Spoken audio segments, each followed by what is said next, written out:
Good morning, everyone. I hope you're doing well. Today is the start of a brand new week. It gives us the opportunity to go out there and be a light into the world. Today, we're going to talk about something that's very near and dear to my heart, and that's what to say to someone who is going through an illness like cancer, something like that.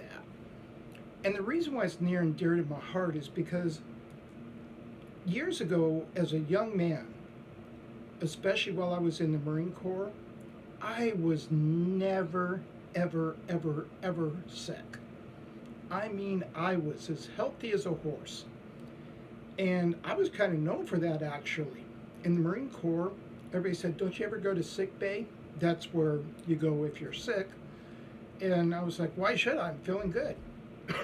Excuse me. And that road continued along my civilian life too. And then 8 years ago, my whole health world, if you will, just kind of crashed to the ground. In one day, I got diagnosed with cancer. I got diagnosed with lupus, COPD. I mean, everything you can possibly imagine. And ever since then, quite honestly, if I get a month off without being hospitalized or having to see the doctor or something, that's an incredible month. I mean, honestly, it's just like sometimes I'm even in shock at how many things are wrong with me. But you just keep plugging on. But one of the things that I've had people say to me, especially when I'm going through cancer, well, actually, there's a number of them that I have had happen to me. And when people say them to me, they mean well, but it hurts and cuts like a knife. Some of those things are, wow, is there some unkind of sin that you're dealing with that's causing this? Oh, that's bonkers. Or have faith. I know that sounds good, right? And it's nice when you say it, but when you're saying it to someone who's already walking in faith, it makes it sound to the person that's suffering, it makes it sound like somebody's looking at you and saying, you just don't have enough faith. This could all go away right now. So I'm going to stop there. Excuse me, keep coughing. It's very, very smoky here in San Diego. My heart goes out to everybody on the West Coast with all the fires and all the hurricanes coming in on the East Coast. So today what I'm going to do is I'm going to start out, we're going to go through John 9 verses 1 through 11, and we're going to analyze them and talk about what you say, how you say it, and how the other person feels when you say the wrong thing to them when they have a serious illness like cancer or something. So we're going to start right out. John 9, verse 1 says, as he went along, he saw a man that was blind from birth. His disciples asked him, Rabbi, remember this is Jesus we're talking about, Rabbi, who sinned, this man or his parent, that he was born blind? You see, it started back then when Jesus was around. People assume a lot of times that if somebody's sick, it's because of sin, it's because of a weak relationship with Jesus. They make all those assumptions, and that may not be true. It may be, but in most cases, I assure you it's not. So here's Jesus' response, and I love it. So Jesus says, neither this man nor his parents sinned, said Jesus, but this happened so that the works of God might be displayed in him. As long as it is day, we must do the works of him who sent me. Night is coming when no one can work. While I am in this world, I am the light of the world.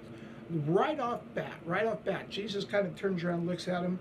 I could just see Jesus look at him and say, what's that mean? But he says, neither this man nor his parents sinned. Just because someone's sick, just because they have an illness like mine that's pretty much going to be for the rest of my life with lupus, doesn't mean that we sin, that we're doing anything wrong. It may be to display the good works and the mighty works that God can do. I'm a 2-time cancer survivor. I should be dead. I should be dead twice. I have come that close to it so many times, but yet I'm not.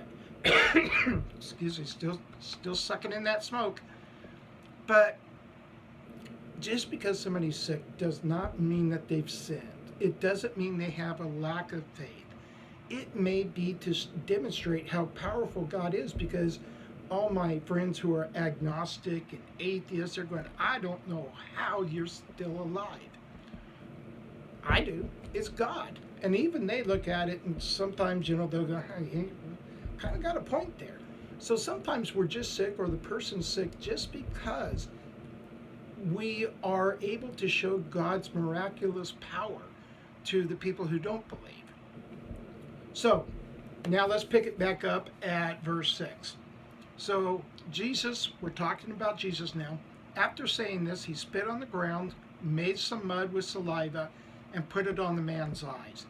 Go, he told him, wash in the Pool of Siloam. This word means sent. So the man went and washed and came home seeing, just like that. Sometimes the explanations that are given for somebody making a miraculous recovery from cancer, from leukemia, something like that, can only be explained by God. Now this one, I know people get hung up, but it was doing spitting. It doesn't matter. The fact of the matter is Jesus Christ can heal anything. So he's still in control. If you're going through a serious disease, if you have cancer, remember God is still in control. Jesus has still got it. Sometimes it may take a road that we don't understand to healing, like spitting and putting the mud on his eyes. We don't understand why he did that, but we do know that it worked.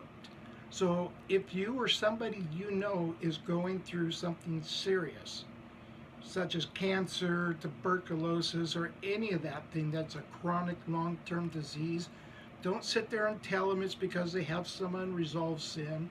Make sure that you refer them to John chapter 9, where Jesus did his second miracle and healed the blind man, and now the blind man was able to see.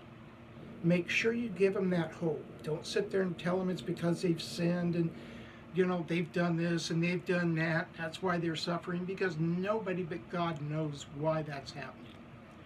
So now we see the blind man who is now able to see. He has 20/20 vision. Who knows? I just threw that in.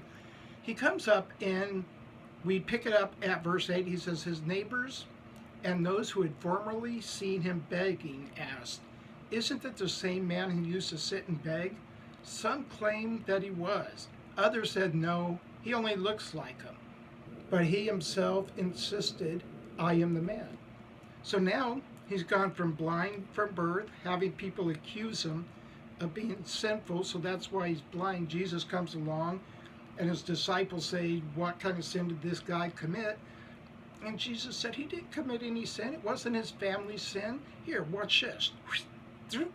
Put it on the mud onto the blind man's eyes.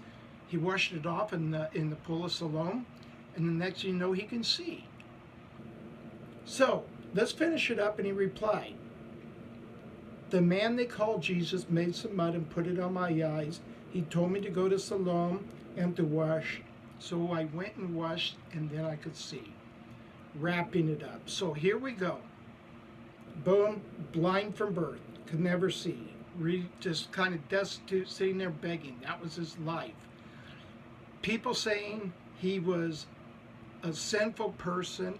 He had done something wrong, or somebody in his family had done something wrong to cause his blindness, from birth. And Jesus turned around and looked at his disciples, who said the very same thing, and said, chill out, that's not the case. And then the verse goes on, and Jesus goes on to say, you know what? Sometimes things are just there to show how powerful God really is. He picks up some dirt, spits on it, turns it into mud, puts it on the guy's eyes. Boom, he goes through the Pool of Siloam. He can see now. He goes home, and people, his family, instead of going, wow, his family and friends saying, we're so excited because you can see now, they go, huh, how did that happen? They overlooked the miracle. And finally, the last verse, verse 11 says, Verse 11 says that, it is me, where the blind man says, it is me, and Jesus said it. Jesus did it. Jesus performed the miracle. I was there. So this is a fantastic passage to address the issue of why somebody gets sick. Why does somebody get sick? It doesn't mean they sinned. And the way we respond to it needs to be with love and nurturing, love and compassion, not blame, not guilt, playing on them. We need to make sure that when we're talking to somebody who's sick, that we don't assume anything, but that we just rely on the power of Jesus Christ to get them through the illness.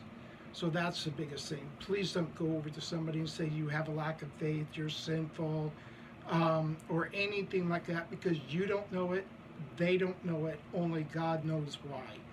So lift them up. Don't crush them in their darkest of hours. So keep everybody in prayers. I'm keeping you. I hope to see you back here tomorrow, and we'll carry on with another topic. In the meantime, once again, I'm praying for you guys. Please don't forget to go ahead and subscribe. There's a little subscribe button down here.